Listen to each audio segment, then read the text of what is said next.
This is the Invest Like a Billionaire podcast, where we uncover the alternative investments and strategies that billionaires use to grow wealth. The tools and tactics you'll learn from this podcast will make you a better investor and help you build legacy wealth.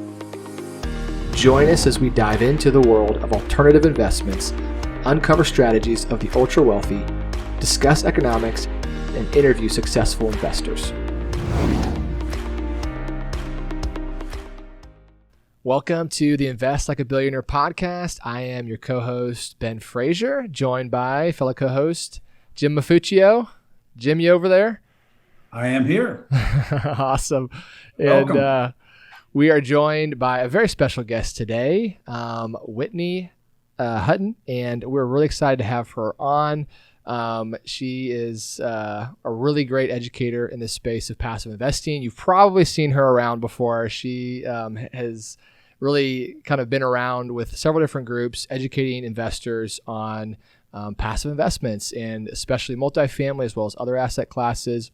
And we're really excited to get her on this podcast and just share her story a little bit. So she started as an active investor just with the first rental, many years ago, and has kind of transitioned and grown substantially from there, and is now working with passiveinvesting.com, who some of you may know that name, doing large Class A multifamily syndications, and is now recently the director of, I think, investor education, if that's the right title. And just wanted to bring her on because she's just such a wealth of knowledge. Just some real quick, tidbits of, what she's done and what passive investing has done.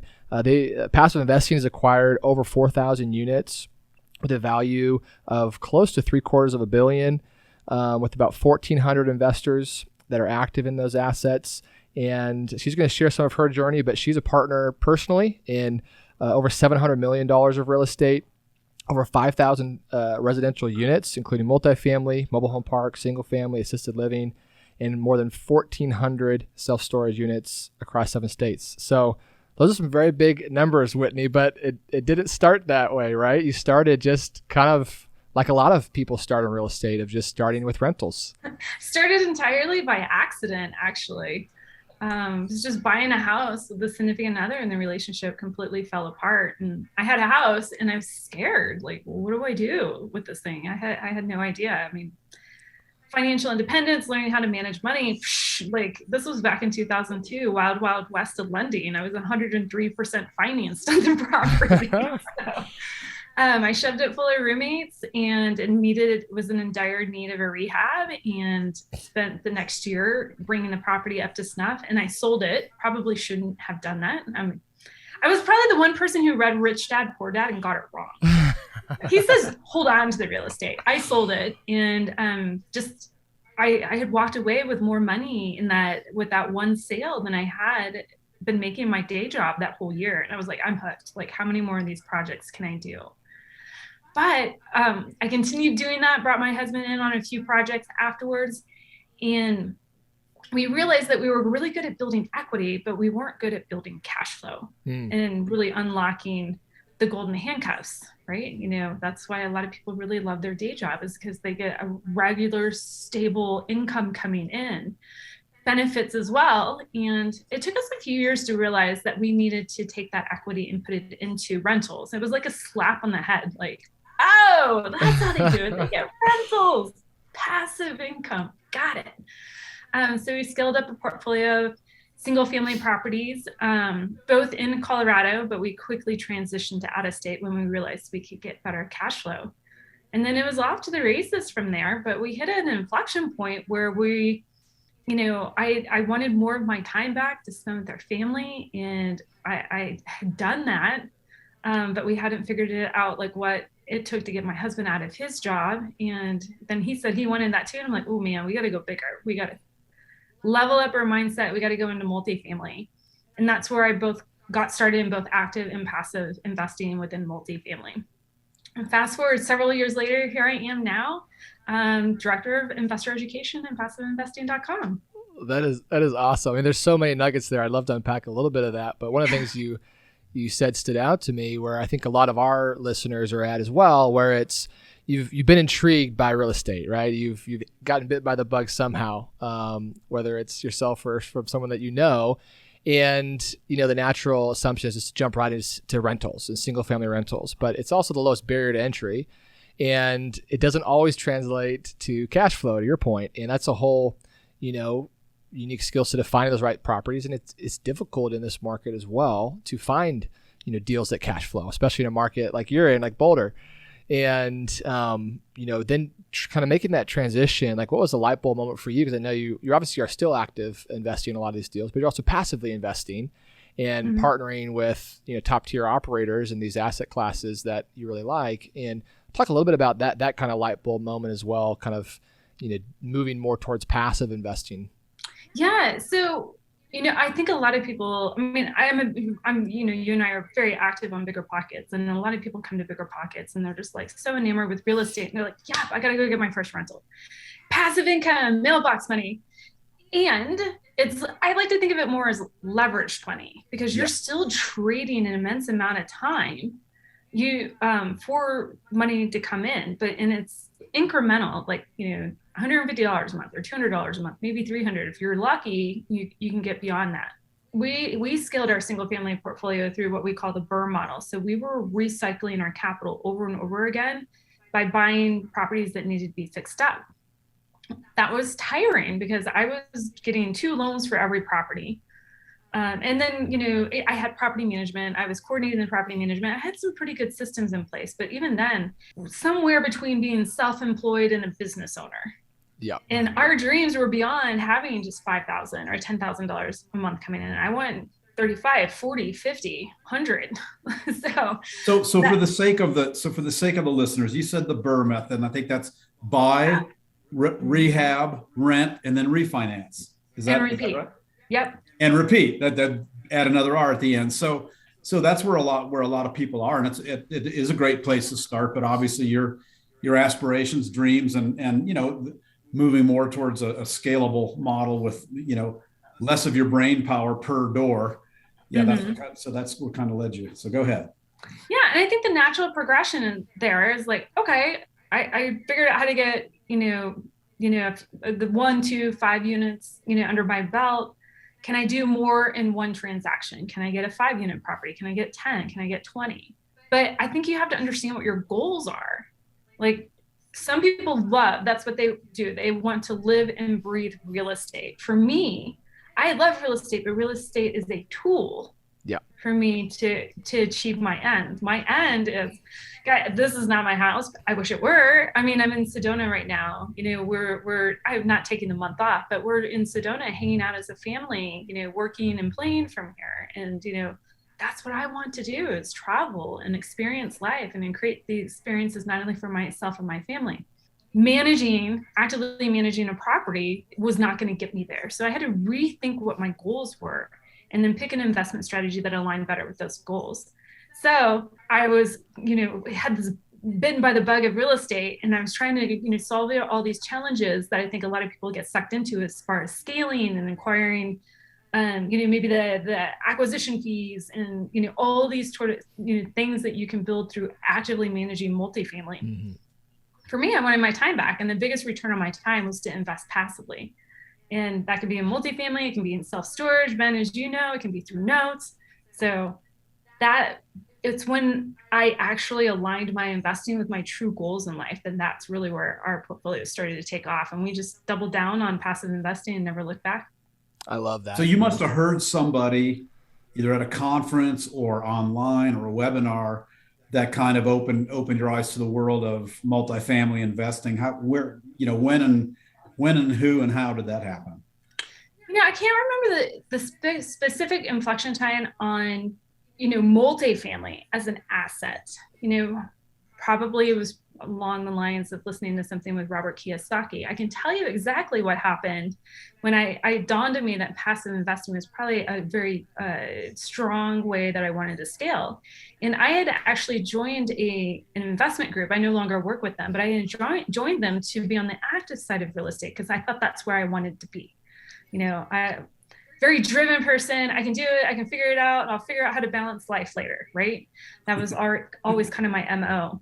And when I saw these powerhouse women balancing life first through passive investing, I was just like, oh, wait a second. This is the investment strategy, right? Is how do you build the business or participate in a business as an investor, not so much as the active business owner.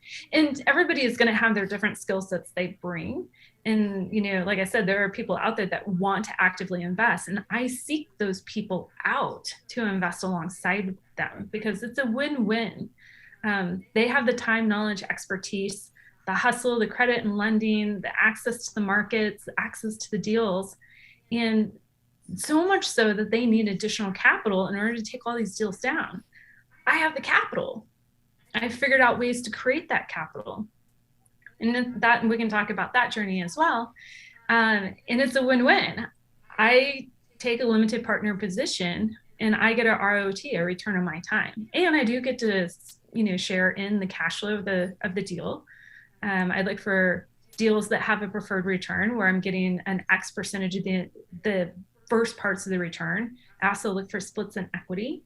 And I also look for, the business plan to return my money as quickly as possible so I can, continue to create velocity with my money and go into more deals at the same time.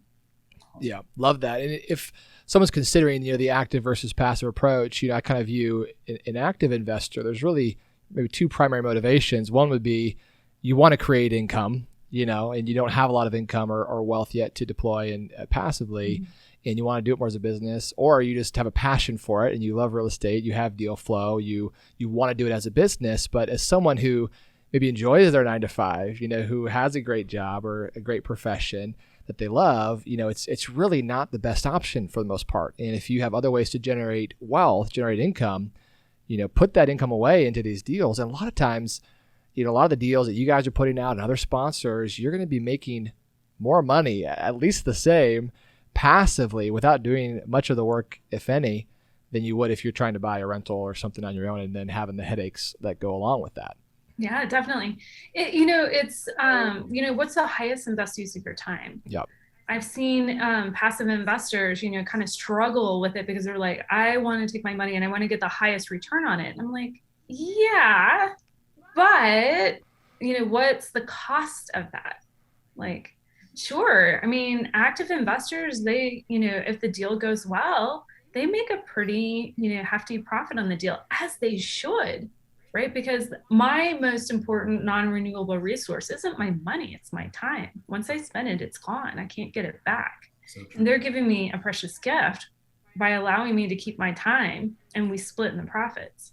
Yeah, love that. So talk a little bit about kind of the syndication model, and a lot of our listeners are familiar with that. But just for those that are maybe newer to what real estate syndication is, break that down and what part the limited partner plays, and then I'd love for you to kind of dive into your role as the director of investor education. What does that mean? What do you do? Yeah. So a syndication is group investing. So you're bringing a group of investors together to take down a larger deal that they probably individually didn't have access to on their own. In a syndication, there's going to be a general partnership and a limited partnership. In the general partnership, think about it, it's a business, it's an operating business. And I think this is really where I spend a lot of time with investors, helping them reset and recalibrate their expectations. Because maybe they're scaling up from, holding their own small multifamily or single family properties. They were the operator, and right. They've been, they're very drawn to the deal, right? So they're looking for returns. When we get into syndication investing, you're investing in an operating business. So we have to flip that model on its head. The deal is important. The returns are important. We want to make sure they're aligned, but what you need to look for first is the operator, the operating team, the general partnership. Who are they? Vet them first. Do you know, love, and trust them? Do you have do you know their track record? What are their exits? What are the markets that they're in? What are their investment strategies? Are they doing development, or are they doing core properties with no value add to them? Are they somewhere in between, right? So we're going to vet the operator first. And once we have found those operators that align with the investment strategy that you want, Okay. Then we're going to vet the markets they're in. Okay. I like growth markets. I'm looking for operators that are investing in high growth markets, where the jobs are growing, the population's growing, crime is trending down, tax laws are favorable. If you're talking about multifamily, landlord tenant laws are favorable. And then we're going to stack all those investing cards in your favor with the market. Now we're to the part where we start looking at individual deals, right? You have to know you have to know your goals. You have to then find the operator that can help you meet those goals. Double check everything about the markets that you're going to be invested in. Then is the time to start looking at the deal. And that's what I help people do here at passiveinvesting.com as the director of investor education. That's awesome. Yeah, I love the kind of framework of, when you're investing in a syndication, you got to look at the jockey, the horse, and the track that they're on, right? So the jockey is the operator, the horse is the deal, and the track is the industry or the asset class that it's in. And, ideally all three of those are in a really positive direction. And, arguably, and you probably would agree, the jockey is the most important of those three, So what do you tell passive investors that are kind of newer to this? And, it's a lot of investors that are kind of getting into this mix. There's not a shortage of deal flow. You can go to the crowdfunding websites like CrowdStreet, Realty Mogul, maybe get on some lists of other syndicators. And it's, once you kind of get in the mix, it feels almost overwhelming, right? The amount of deals that are out there. And so, kind of break down your framework for a passive investor, because you are one, and now you actually work for an operator, and talk about what are the kind of keys to finding the best operators. Well, first of all, I love your jockey and your horse analogy, because that sums it up entirely my experience working with investors in this space. They're betting on the horse rather than understanding like who was training the horse and who's driving the horse, right? Or riding the horse. I guess you don't drive a horse, but when you're making that transition into passive investing, you need to understand, first of all, do you believe in real estate as an investment vehicle? That would be the number one thing that I would check. Okay. And I'm very focused, my work with passiveinvesting.com in real estate, multifamily, self-storage, real estate backed notes. So, but passive investing can apply to a wealth of, it can be, you can go into a multitude of industries here. But for me, with real estate, do you believe in the investment vehicle, whatever that investment vehicle is? Do you want to be active or passive? Passive, right? Okay. Some people have a challenge of letting go of their passive portfolio. They feel like they're providing more value if they're actively involved in the project. I throw that on its head, because I'm like, if you're passive, you can actually create a larger impact by diversifying your capital over multiple markets and multiple deals than you could if you just took down one house in one market, or a duplex or a quad. So once you've answered that question for yourself, do you want to be active or passive? Now we need to understand, what is it that you need out of your passive investment? Do you need cash flow? Do you need or want appreciation? Or do you need some sort of balanced blend of both? For me, as a passive investor, I always look for deals that have cash flow and some sort of equity growth, built into them. The reason why and this is a struggle too, or an obstacle sometimes I hit with passive investors, they'll be like, I don't need the income now, so I don't need cash flow, just give me the appreciation. That may not line with the business plan in the deal. And for me, I look for deals that have cash flow, because that means they're profitable now. I don't have to wait for them to be profitable later. And that generally gives a little bit of hint of the risk of the business plan of the asset, like if it doesn't cash flow well now. Once you kind of answer that question, for me, I like assets that have both cash flow and appreciation. I want the bump on the back end too. Now I'm starting to get into like, okay, who are the operators that are doing passive investing, cash flow deals in whatever asset class I've chosen, multifamily, self-storage. So that can help really narrow down your focus on what investors to look, or passive operators to look for. You can also talk to other investors that in your circle. What are they doing? Who do they know, love, and trust? There's several online forums that you can go on. There's several conferences, amazing conferences. We're going to be at an Intelligent Investor Conference in January. and also the Best Ever Conference in February. Those are two amazing conferences to attend for passive investors. Not only the knowledge and education that you can acquire there, but man, if you just want to be in a concentrated room with like top-notch operators, there you go. Yeah. How do you overlay, obviously when you're thinking about personal goals and personal investing strategy of income versus growth versus kind of a hybrid, also risk tolerance, how do you kind of overlay that kind of framework on there, for yourself? Yeah, that's a great question. Because that is something that I think a lot of people don't really, especially when they're getting into the world of passive investing, don't actually interrogate enough about a deal. There's several different points. Like for one, I look at the business plan. What type of business plan is it? Are you, ground up construction? Carries a different risk than a stabilized A property, which carries a different risk than a luxury A property in urban infill. Right? Mm-hmm. Those are all different, they align on a continuum. Now there are ways, and I'm not knocking development deals at all. It's just, you have to understand they carry a different risk profile, and typically they will have a different reward profile as well from something that's more like, suburban A-class property. Really helping the investor understand, what the business plan is number one. Number two, helping them understand the loan. Like if the property is using leverage, what is the lending structure on that? Because that can be, you can have an amazing stabilized A-class property in an amazing area, and if they're using, for whatever reason, a construction loan to like purchase it, like yikes. We have some interest rate risk there to mitigate.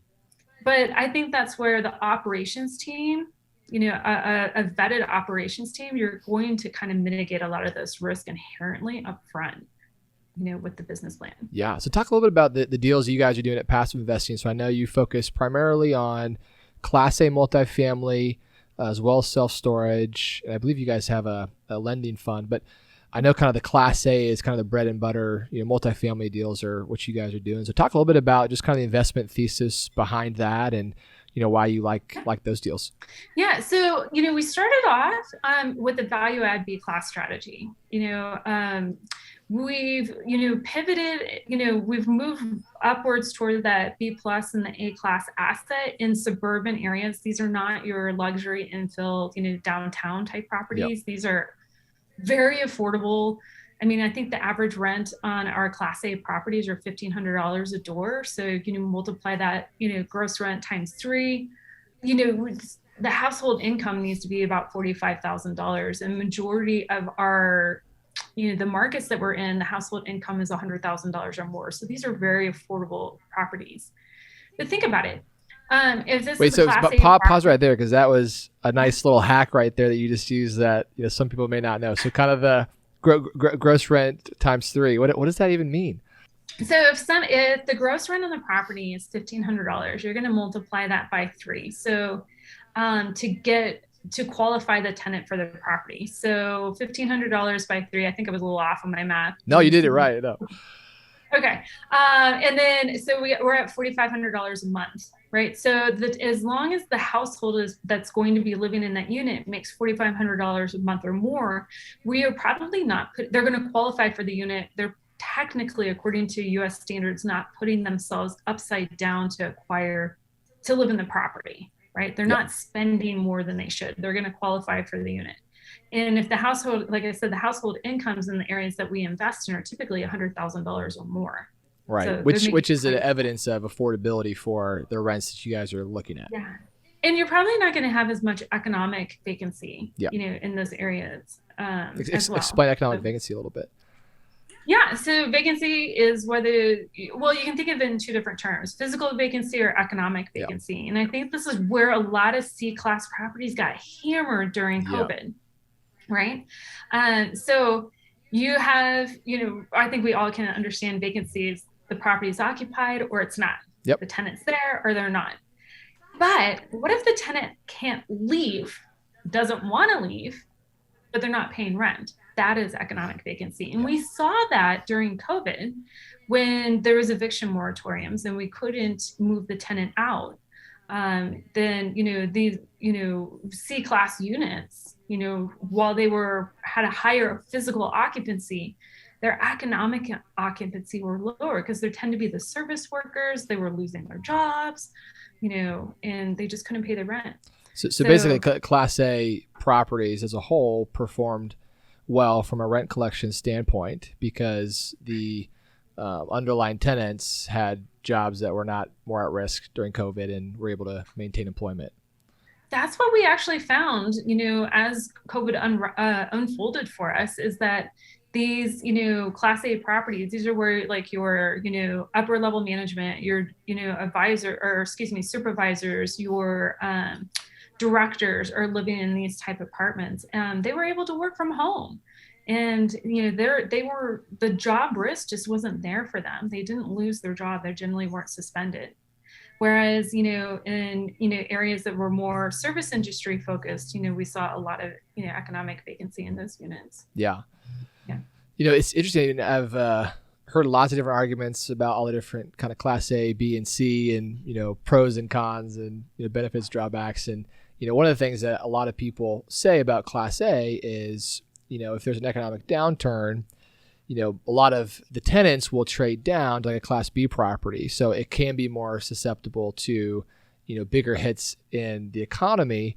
But I mean, what you just said kind of goes against that, at least in the COVID era, which was maybe a different economic hit than maybe the Great Recession. Can you talk a little bit about how did Class A perform in the Great Recession? If you have some of that data or insights.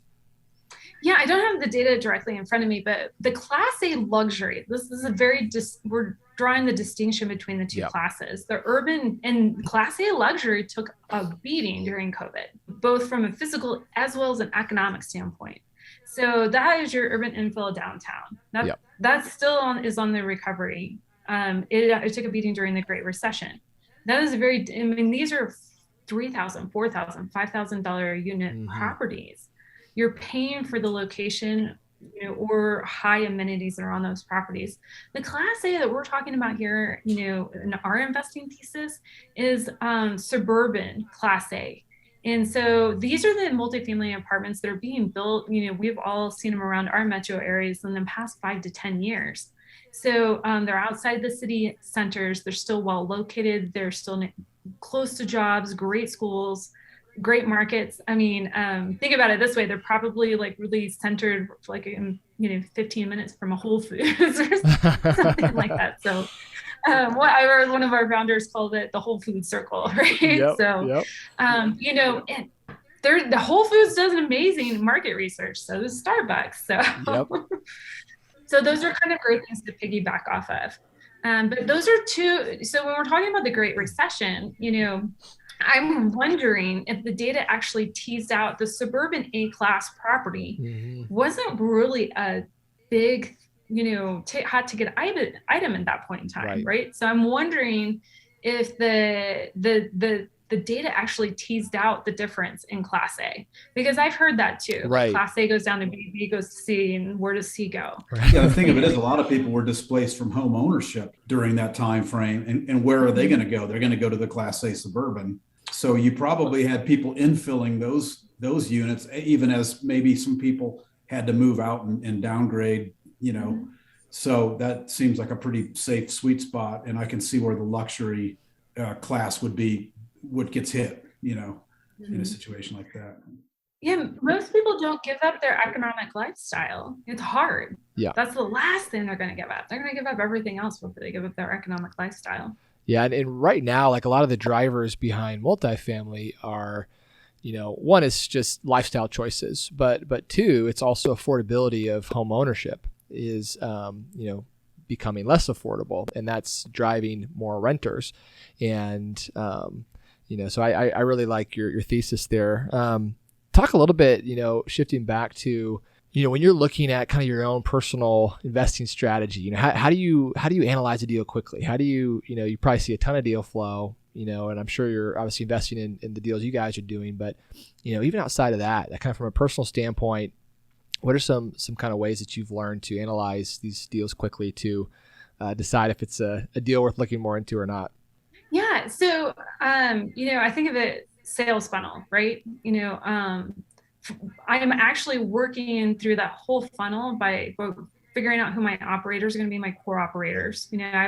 I'm invested over 10 operators right now. I'm always looking to expand that base, but I generally I don't get on everybody's list. I make sure that I'm very aligned with the operator. Okay.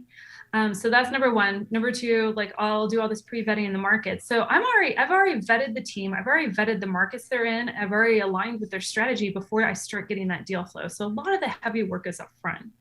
But once I start getting the deal flow, what am I looking for at that point in time? Am I looking for multifamily, self-storage, residential assisted living, or something else? I sit down once a quarter, maybe even more often, depending on how, July, August, and September were really hot months this year. So I was constantly reevaluating what type of asset I wanted to go into. So knowing what I'm looking for right then, if I'm looking at multifamily, I'm looking at unit count. I like 100 doors or more. There's just scalability there. You can have full-time employees on the property. I'm looking for that B class asset and above. Okay. B plus is a huge sweet spot. I'm looking for those, high growth markets. Then I'm getting down into the actual business plan on the asset. Where we are in the market right now, swinging for the fences on a huge value add, I think for me is not in my risk tolerance because, copper, lumber, all of these materials are kind of all over the board right now. So I'm kind of like just chilling out right now on the heavier value add pieces. I love the additional streams of income part. Like, can you, add fiber internet to a property or valet trash or storage or package lockers to increase the net operating income that way. And then I start getting into the actual return metrics. Like if all the parts checkbox for my business plan are in place, then I start getting into the return metrics. What's the internal rate of return on the property? And if James, I need to define that. We need to break out a calculus calculator. What is the equity multiple on the property? How long is my money tied up for? What is the plan for me to get it back as quickly as possible? What is the preferred return on the property? Really, I'm looking to double my money in about 5 years, and with the chance of getting my money returned or all or part of it returned much earlier than that in 2 to 3 years. Whitney, I love that funnel idea. That's super cool. I think a lot of investors make the mistake of, they jump in, they want to just, I call it over diversify, right? Where it's like you don't want to take too much risk. So you think that if I just diversify across maybe 20 different deals, 20 different operators, then, it's going to reduce my risk. But you made a great point of, you do all the work on the front end of the operators and you decide who aligns with my values, who aligns with, the strategies that I personally believe in, and you do all the hard work up front. And then it really simplifies the decision-making process, right? Because you're looking at the deal flow that they're generating, and then kind of does it meet the other filters? So I love that because it is I think especially all the crowdfunding platforms, all the things that are available where you can just log in and just invest in a deal right there, at the click of a few buttons, and you don't know much about who's behind it, and what is their track record, and have you done background checks, those kind of things, and so. I really like that framework. That's really, really cool.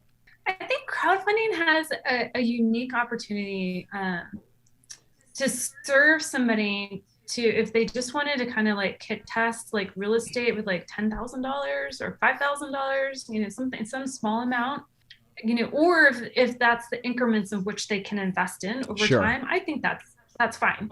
But, at some point in time, is somewhere along that continuum, there are going to be larger chunks to invest. Try to manage, 50K ones. The tax forms alone. I remember I had 2 years ago, I had a really heavy investing year. And when I got to the tax forms at the end of the year, I was kind of crying. I'm like, this is amazing, but oh my God, I got to do all this tax work. Yeah, no kidding. Yeah, one of our COO here at Aspen, we had an interview with him a while back, and he said at one point he had, I think, 100 K1s from all of his investments. And he's a CPA by training, so he actually didn't mind it. But I'm like, oh my gosh, that sounds like a nightmare, but. That's great. I mean, there's a lot of diversification, hopefully a lot of depreciation being thrown off there. And so that's a healthy problem to have as long as everything's performing. Yeah, and I doubt his were $5,000 K1s. Right. Yeah. So so your point is well taken on the over diversification or spread the risk too. You can end up with a bunch of crummy little deals. So if you're not right. careful. And I think it's kind of hard. I mean, if you're just investing $5,000 here, $10,000 there, I think it's hard to really gain. I think and I don't have the math to prove it out. I'm going to do the math after the show. I mean, there's probably like a lot of friction in that, and you're not able to really take full advantage on underwriting the assets that are probably going to do really well and actually generate a lot of money for you. You're probably that's probably more of tuition than an investment at that level. You're really still kind of learning, and it's a great way to learn. I mean, jump in. Nothing like having a little skin in the game to cause you to want to really learn.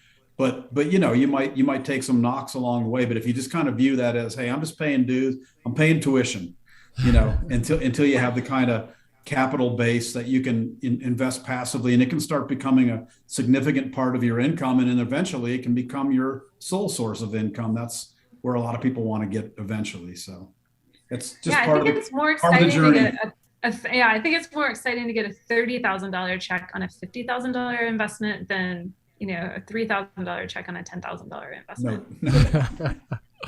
So yeah. So anyway, where are you, like, just from a personal investment standpoint, where are you really thinking about putting your money as you're going into this new year here, 2022?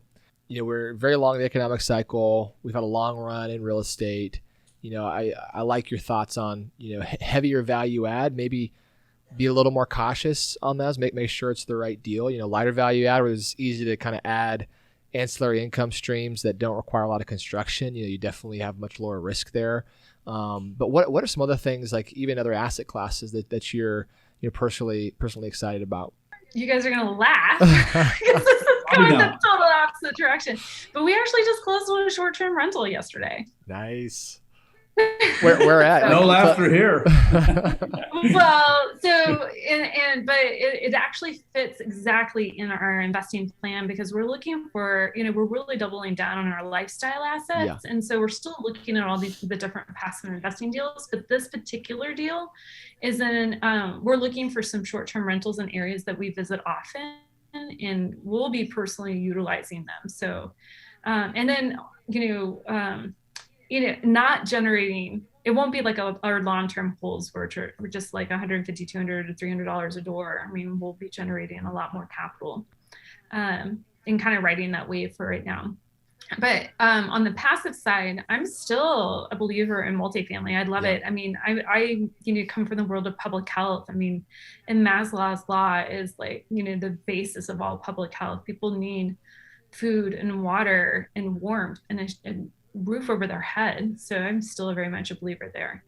And right now, with our, the housing being underbuilt by 4.55 million, I'm seeing that number like, teeter back and forth in there. Self-storage is a hot asset right now. I mean, James, you talked about like, just like, people for either lifestyle reasons or necessity, multifamily is kind of an option for them. You can't pack in everything from a 3,000 square foot house into that type of unit, because most multifamilies don't have garages. So, self-storage is kind of like, a no-brainer comparison or a companion investment there. Yeah. I dabble a little bit in ATMs. That is, how can we bank the unbankable? Yeah. That is, an area, I come at it from a different thought process than probably most people do, but that is kind of like an area that I've been, heavily investing in as well. Awesome. I think every single one of those asset classes we like and have invested in as well. So that's awesome. Well, Whitney, this is awesome. Super, super great insights. And I know you're just getting kind of get started passive investing, but are you going to be doing some of those weekly webinar series that I've seen you do before, like on investor education? Because I love those kind of weekly webinars you used to do. And tell us about what you're going to be doing for investors and ways to get plugged in if investors want to hear more. Yeah, definitely. So yes, I do a weekly passive investing made simple masterclass. So, visit passiveinvestingwithwhitney.com and you can get plugged into. I have a free checklist on passive investing made simple there that you can download. You can schedule some time to talk with me. I geek out about passive investing all day long, as you guys can tell. And then also you can get plugged in and learn what our master classes are. I'll also be putting out some random YouTube videos and just kind of like bringing people along for the ride with me. Awesome. We'll definitely link to that in the show notes on our website. So guys, go reach out to Whitney. She's a wealth of information. And again, thanks so much for joining us. Yeah, thank you so much for having me. It's been such a pleasure.